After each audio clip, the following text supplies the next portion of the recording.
The house was quiet, except for the faint hum of the washing machine.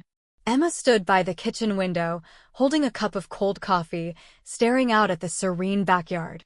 It was a perfect picture of suburban life, a neatly trimmed lawn, a sturdy wooden fence, and children's toys scattered across the grass. But inside, Emma felt anything but at peace. Her mind kept drifting, replaying the same thoughts over and over, and each time she tried to focus on something else, the feelings gnawed at her. She couldn't remember the last time she'd felt truly connected, truly alive. Did you hear what I said? Her husband, Alex, peeked over the top of his newspaper, his glasses slightly askew. His voice was calm, but there was an edge of weariness to it, as if he had asked the same question several times already. Emma snapped out of her reverie, turning sharply toward him, as though awakening from a long sleep. "What?" she asked, her tone sharper than she intended. "You've been somewhere else all morning," Alex remarked, chuckling softly as he returned to his reading. Emma opened her mouth to respond, to offer something reassuring or kind, but the words stuck in her throat. She wanted to tell him everything she was feeling, how the quiet seemed suffocating, how she longed for something different, but the words never came. Instead, she turned back toward the window. Her reflection stared back at her, and for a moment, she barely recognized the woman in the glass. Without saying another word, Emma walked outside into the crisp autumn air. She pulled her coat tightly around her as the chill seeped into her bones. The backyard was quiet, peaceful. Yet, for some reason, it only deepened the sense of emptiness that had settled in her chest. She didn't want to be alone with her thoughts, but that's exactly where she was, and there was no escaping it. That evening, she found herself at Nicole's house, surrounded by laughter and the clinking of wine glasses. It was girls' night, a monthly tradition that Emma had come to both love and dread. She needed the distraction, the chance to escape the silence of her own home, but tonight, even among friends, she felt out of place. Nicole, always effortlessly poised, floated around the room in a silk robe, her laughter infectious as she raised her glass. "To us," she declared. "What are we drinking to this time?" Jennifer, already tipsy, asked with a playful smile. Emma hesitated for a moment. Then, surprising herself, she spoke. "To real life." The room quieted and all eyes turned to her. "Real life?" Jennifer leaned forward, clearly intrigued. "What do you mean by that?" Emma swallowed, unsure of how to respond. "You know, the reality we don't always talk about, but we all feel." Jennifer's eyes sparkled with curiosity. "Okay, let me ask you something. Have you ever wondered what it would be like to be with someone different?" Emma frowned, unsure of where this conversation was going. "Different how?" Jennifer's voice dropped slightly, but there was a hint of mischief in her tone. "For example, with a black man." The room burst into laughter, but Emma remained silent, her thoughts suddenly far away. She felt the question hang in the air like a thick fog. "Are you serious?" Nicole asked, her voice teasing but with an undercurrent of curiosity. "I'm absolutely serious," Jennifer insisted, setting her glass down and meeting Emma's gaze with a steady look. "It's like waking up from a long sleep." Emma's heart skipped a beat. She tried to smile, but her mind was racing, and her thoughts felt scattered. The next day at work, Emma couldn't shake the conversation from her mind. She sat at her desk, shuffling through papers, but her thoughts were far from the task at hand. The words Jennifer had said replayed over and over. What if? What if there was something more? Something outside the confines of the life she'd built? Her thoughts were interrupted by a knock on the door. "Emma, are you ready for the meeting?" Rachel, her colleague, called as she peeked inside. "Yes, coming," Emma replied, quickly gathering her things and heading to the conference room. The meeting was uneventful, just another project to discuss. But Emma's attention drifted again. There was a new man sitting in the room, someone she hadn't seen before. He sat by the window, casually leaning back in his chair, his posture confident, his deep skin tone impossible to ignore.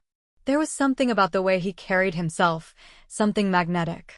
"This is Jackson Brown," Rachel introduced him, snapping Emma out of her thoughts. He's our new contractor for visual communications. Jackson stood and extended his hand to Emma, his grip firm and confident. Nice to meet you. His voice was smooth, almost velvety, and Emma couldn't help but feel a slight tremor as she shook his hand. Half an hour later, the meeting wrapped up, but Emma found it hard to focus on the project details. Her thoughts kept drifting back to Jackson. His presence was still lingering in the room, even as the others began to disperse. As the last of the colleagues left, Jackson approached Emma. Your ideas for the strategy were great, he said, his eyes locking onto hers. His gaze was steady, intense. Thanks, Emma replied, trying to keep her voice steady, though she could feel her pulse quicken. Maybe we could grab a coffee sometime and discuss the details, Jackson suggested, his gaze never leaving hers. Emma hesitated for only a moment. Sure, she said, her voice betraying her, a slight tremble in it. They met the next day at a small cafe near the office. The conversation started with work, but soon turned to more personal matters. Jackson was from Atlanta originally, but had lived in Chicago for several years.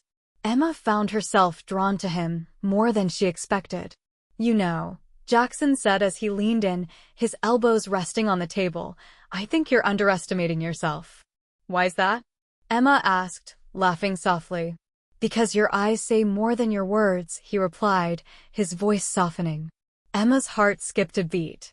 She tried to look away, but his gaze held her, and for the first time in a long time, she felt something stir deep inside her. Something she had buried for so long. Over the next few days, Emma couldn't stop thinking about Jackson. She reminded herself that he was just a colleague, nothing more. But every smile, every casual touch, every glance made her heart race. One night, when Alex had already gone to bed, Emma's phone buzzed on the table. It was a message from Jackson. Hope your day went well. Miss our conversations. Emma stared at the screen, feeling a mix of excitement and fear. She wasn't sure why, but her fingers trembled as she typed a reply. Everything's fine. Just been busy. And you? Jackson's reply was almost instant. Work as usual, but with you, it seems less about business and more about getting to know you. Emma's heart skipped a beat. She read the message over and over, feeling a rush of excitement, but also a deep sense of fear. What was she doing? The next day at work, the tension between them was undeniable. They avoided unnecessary glances, but the air between them felt charged, as if something was about to happen. At lunch, Jackson approached Emma's desk. Do you have time for lunch? He asked casually. Emma barely looked up from her work. Yes, she said, trying to sound indifferent, though her voice gave her away. They went to a small Italian restaurant nearby, where the soft glow of the lamps and the quiet rustle of rain against the windows created an intimate atmosphere. Jackson leaned in closer, his gaze intent on her. Why did you even agree to come with me? He asked, propping his chin on his hand. Why not? Emma replied, trying to keep her voice steady. But inside, her thoughts were racing. You know, Jackson said, leaning a little closer, I think you're looking for something. Emma's breath caught in her throat. What am I looking for? She asked, though she already knew the answer. Something you've been missing for a long time, he said softly. That night, after returning home, Emma lay next to Alex, pretending to sleep as she opened her phone again. She glanced at Jackson's last message. You make me think, he had written. Emma sat up in bed, her mind spinning. She replied, about what? What I'm missing, Jackson had answered. Her finger hovered over the keyboard, but then Alex shifted beside her. What are you writing there? Emma froze. Nothing, she quickly said, shoving the phone under the covers. Alex muttered something in his sleep, rolling over. But Emma lay awake, staring at the ceiling, feeling the weight of the decisions she was beginning to make. A few days later, Jackson sent her another message. I think we need to talk about work tomorrow evening, just the two of us. Emma knew it wasn't about work. Every encounter with him felt like a step further away from the life she had built with Alex. But despite the guilt, the fear, she typed back one simple word. Yes. When she hit send, an inner voice whispered, "There's no turning back now." His hands barely touched her shoulders. The gesture was innocent, but it sent a wave of warmth through her. "What did you use to order in places like this?" he asked, flipping through the menu. "Usually pasta." "Nothing special," Emma replied, trying to focus on choosing a dish, but she couldn't ignore the tension between them. "Then try something new," he said, closing the menu. "I'll choose for you." She smiled nervously and nodded. This was the first time in a long while that someone took the initiative for her. It was unexpectedly pleasant. When the wine arrived, Jackson raised his glass. "To interesting meetings," he said, looking straight into Emma's eyes. "To meetings," she echoed, feeling her voice tremble. The conversation flowed easily. They discussed work, hobbies, and movies. Jackson talked about his travels. His stories were vivid and engaging, and Emma caught herself genuinely laughing for the first time in a long while.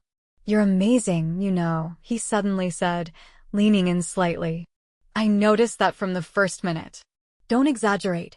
She lowered her eyes, feeling her cheeks flush. "I'm not exaggerating, Emma. You look at the world like you're searching for something you lost long ago." Those words hit her harder than she expected. She remained silent, unable to find a response. After dinner, Jackson suggested a walk. The rain had stopped, the air was fresh, and the streets glistened wetly under the streetlights. They walked side by side, their hands occasionally brushing against each other. "Have you ever wondered why we meet certain people?" he asked, breaking the silence. "What do you mean?" She turned to him. "About how some people come into our lives not by chance, like destiny." His voice was deep, almost hypnotic. Emma stopped. Her heart was pounding, not from fear, but from something bigger. From the realization that this moment could change her life. "Do you think it's destiny?" she whispered.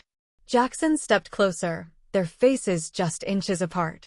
"I think it's something you can't ignore," he said, his voice so soft she could barely hear it. For a moment, the world around them stood still. Then he leaned in and kissed her gently. It wasn't a passionate kiss, but a tender, almost careful one, as if he was afraid to scare her away. Emma responded. She didn't think about the consequences, the guilt, or what tomorrow would bring. All that existed was this moment. When she returned home, Alex was already asleep. She quietly went up to the bedroom and looked at her husband, who was lying on his side, hugging a pillow. Inside, her feelings clashed: guilt, thrill, fear, and something else she couldn't describe. Emma sat on the bed, covering her face with her hands. This was her moment of truth. She understood that her life would never be the same. Emma woke up earlier than usual, though she barely slept the night before. Her mind was filled with chaos, fragments of memories from the evening with Jackson, the feeling of his hands, the taste of his lips. She looked at Alex, who was quietly snoring beside her. At that moment, a wave of guilt washed over her, almost physically palpable, like a weight on her chest. The whole day passed in a haze. At work, she tried to avoid Jackson, but his presence was tangible. Even from a distance, she saw him looking at her, but she didn't dare meet his gaze. She needed to sort out her own feelings, but there was no time. Events began to unfold with frightening speed. That evening, when she returned home, Emma found Alex waiting for her in the hallway. He looked focused, almost tense. "We need to talk," he said, not looking up at her. "Of course," she replied, trying to sound confident, but inside, she was shaking. They sat in the kitchen. Alex placed a bottle of beer in front of him, took a big sip, and then finally looked at her. "You've changed, Em. The past few weeks, you've been different. What's going on?" His voice held no anger, only weariness and confusion. Emma felt a lump rise in her throat. She couldn't find the words to respond. Her guilty silence spoke for her. "Is it someone else?" he asked suddenly, his voice trembling. She sharply raised her head. It was a direct hit. Lying was pointless, but the truth was devastating. "Alex," she began, but she didn't know how to continue. Her voice trembled. "It's complicated." So, yes, he leaned back as if her words had struck him in the chest. I don't even know what to say. He sighed, rubbing his face with his hands. The night passed in intense silence. Emma lay on the couch in the living room while Alex was in the bedroom. She tried to gather her thoughts, but instead, Jackson's image kept floating before her eyes. The next day, when Alex left for work, Emma couldn't hold back and texted Jackson. I need to see you. We need to talk. His reply came almost instantly. I have a room downtown. Come over. When Emma entered the hotel room, Jackson was standing by the window, looking out at the evening city. He turned to see her and smiled, but she didn't return it. Instead, she stepped closer, stopping a few feet away. I can't do this anymore, she said, her voice hoarse with suppressed emotions. Why? His face became serious. Is it because of Alex? It's because of everything. Because of you, because of me, because I'm ruining my life. She ran a hand through her hair, trying to calm herself. It wasn't supposed to go this far. Jackson slowly approached her and gently took her hands. But you feel the same way I do, don't you? He said. Isn't that true? His words shattered the last of her defenses. Tears flowed on their own. It's true, but it's wrong, she whispered, looking away. Sometimes what's right isn't what makes us happy. His voice was soft but resolute. She looked at him, torn between the desire to stay and the need to leave. After a minute that felt like an eternity, Emma took a step back. Goodbye, Jackson, she said, wiping away her tears. He didn't try to stop her. He just watched as she walked away. When she returned home, Alex was waiting for her at the door. His face was grim, and he held her phone in his hand. I saw the messages, he said coldly. Emma felt the ground slipping from under her. She wanted to explain, but the words wouldn't come. You've ruined everything we built, Em. His voice was quiet, but the words cut deeper than anything before. I. She began, but Alex raised his hand, stopping her. I don't want to hear it. Just think about what you really want. He walked past her and closed the door behind him. Emma was left alone, surrounded by silence and the realization that her life was beginning to crumble completely. Weeks passed. Emma's house was quiet, as if reflecting the chaos raging inside her. Alex stopped talking to her. They lived in the same space, but on different planets. Emma felt trapped in a cage she had built herself. Every evening, sitting alone on the couch, she tried to understand where it all went wrong. Her phone remained silent. Jackson didn't write anymore. Sometimes she wished he would, but deep down, she knew it would only make things worse. One night, when the house was already dark, Alex came into the living room. His face was serious, but without the usual coldness in his eyes. We can't go on like this, he said, sitting down across from her. His voice was soft but firm. I know, she replied, feeling her throat tighten with emotion. I'm sorry, he sighed, rubbing his face with his hands. You understand that you didn't just ruin our marriage. You ruined a part of me. He avoided her gaze. But despite that, I don't want us to give up. Emma was stunned. She hadn't expected Alex to still be willing to fight for their relationship. Tears streamed down her cheeks. I don't want that either, Alex. I really want to fix this. Then let's start with honesty, he said, his gaze hardening. Why? Why did you do it? Her heart skipped a beat. She knew there was no answer that would satisfy him, but she needed to be honest at least now. Because I felt lost, she said, looking into his face. Because I was too blind to see that it wasn't me who was lost, but us. And I looked for the answer where it couldn't be found. He was silent for a long time, digesting her words. Finally, he nodded. That's a start. Just a start, Em. I can't promise I'll be able to forgive, but I'm willing to try. The next day, Emma decided she needed to change something. She deleted all reminders of Jackson, messages, photos, even the memories that tried to linger in her mind. It was the first step toward letting go of the past. She began working on herself and their marriage. They signed up for couples therapy. At first, the conversations were awkward and painful, But gradually, layer by layer, they began to unravel everything that had built up over the years. One day, sitting at the kitchen table after a therapy session, Alex looked at her and said, "You were right. We lost each other. But you know what? I still want to find you, if you'll let me." Emma smiled genuinely for the first time in a long while. "And I want to find you." Her life didn't become perfectly happy, but it became deeper. Emma realized that mistakes are not the end, but an opportunity to start over if you have the courage.